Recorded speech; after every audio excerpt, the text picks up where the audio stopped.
इस पूरी खबर पर ताज़ा अपडेट ले लेते हैं। कोलकाता से सौरभ दत्ता हमारे सहयोगी संवाददाता जुड़ गए हैं। सौरभ, सबसे पहले तो यही बताइए कि क्या राहत और बचाव कार्य पूरा कर लिया गया है, और दूसरी बात कि एसआईटी का गठन हुआ है तो अब किन किन बिंदुओं पर एसआईटी अपनी जांच को आगे बढ़ाएगी? देखिए, राहत और बचाव की काज तो अभी भी चल रहा है। वो काम अभी भी चल रहा है, वो पूरा नहीं हुआ है। क्योंकि जो 54 कट्टा की जमीन के ऊपर ये हादसा हुआ है वो काफी एक बड़ा एरिया है, और वहां पर पूरे कंक्रीट के जो मालवा है उसके नीचे ढेरों पर अभी भी कोई दबा हुआ है नहीं। इसका जांच चल रहा है, देख रहे हैं।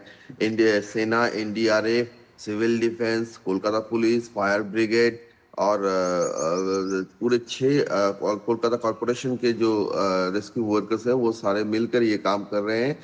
2 लोगों को गिरफ्तार किया गया है, जो स्ट्रक्चरल इंजीनियरिंग इंजीनियर है, और इस का जो प्लान बना था उसके साथ वो युक्त थे। एक का नाम कमल सामंत है और दूसरे का नाम सैयद गुलजार है। इन दोनों को अरेस्ट किया गया है, और भी 6 लोगों को पूछताछ चल रहा है। एक सीट गठन किया गया है, 7 मेंबर्स के एक सीट गठन किया गया है। आज विधानसभा में शुभेंदु अधिकारी, मुख्यमंत्री शुभेंदु अधिकारी ने कहा है कि वो विधानसभा में बाकी सारी चीजों को लेकर एक रिपोर्ट विधानसभा में देंगे 11 बजे, सुबह 11 बजे। तो तब तक के लिए देखना पड़ेगा कि आगे चलकर क्या निकल कर आया है इस जांच से। जो जांच की कमेटी कल ही गठन किया गया था सीएस के नेतृत्व में। और दूसरी बात यह है कि इसकी जो बिल्डिंग प्लान है, जो 2026 की 17 जनवरी को इस बिल्डिंग प्लान को अप्रूव किया गया था, उसमें प्रिलिमिनरी जो इंक्वायरी हुआ है उसमें देखा गया कि वो बिल्डिंग प्लान सही नहीं था। जो कंस्ट्रक्शन मटेरियल्स यूज किए गए थे, कंस्ट्रक्शन मटेरियल्स भी खराब थे।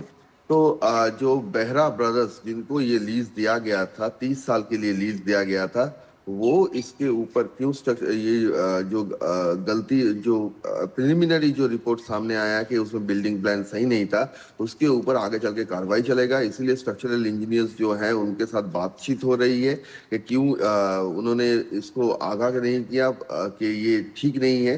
तो ये बात सारी समझने की कोशिश जी। किया जा रहा है कि कोई दबाव था, किसी दबाव के ऊपर ऐसा जो स्ट्रक्चरल स्ट्रक्चर जो खड़ा किया गया था, दबाव पे किया गया था।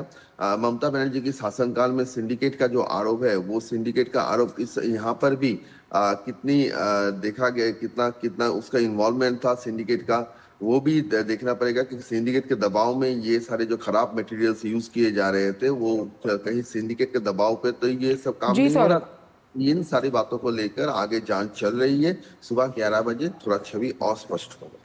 सौरभ, लेकिन जिन इमारतों को स्वीकृति दे दी गई थी अब उनका ऑडिट किया जाएगा, और जो फिलहाल निर्माणाधीन इमारतें थी जिन पर काम चल रहा था उसे भी रोका गया है। क्या इस ऑडिट से भी बहुत खुलासे होंगे कि आखिरकार कौन से वो ऐसे नियम थे जिन्हें ताक पर रखा गया और धड़ल्ले से मंजूरियां दी गई?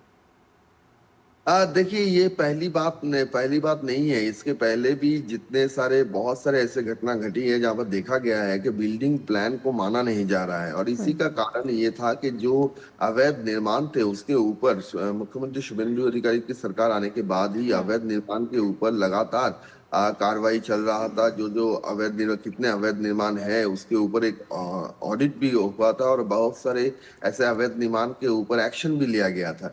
तो इसी के चलते अभी ये देखा जा रहा है कि जैसे ये घटना घटा, तो उसके हिसाब से, उस हिसाब से और भी कई सारे ऐसी जगह है या नहीं जहाँ पे अंडर कंस्ट्रक्शन बिल्डिंग है, उन सारे बिल्डिंगों की भी जांच किया जाएगा। इसके लिए भी एक कमेटी जी। गठन किया है।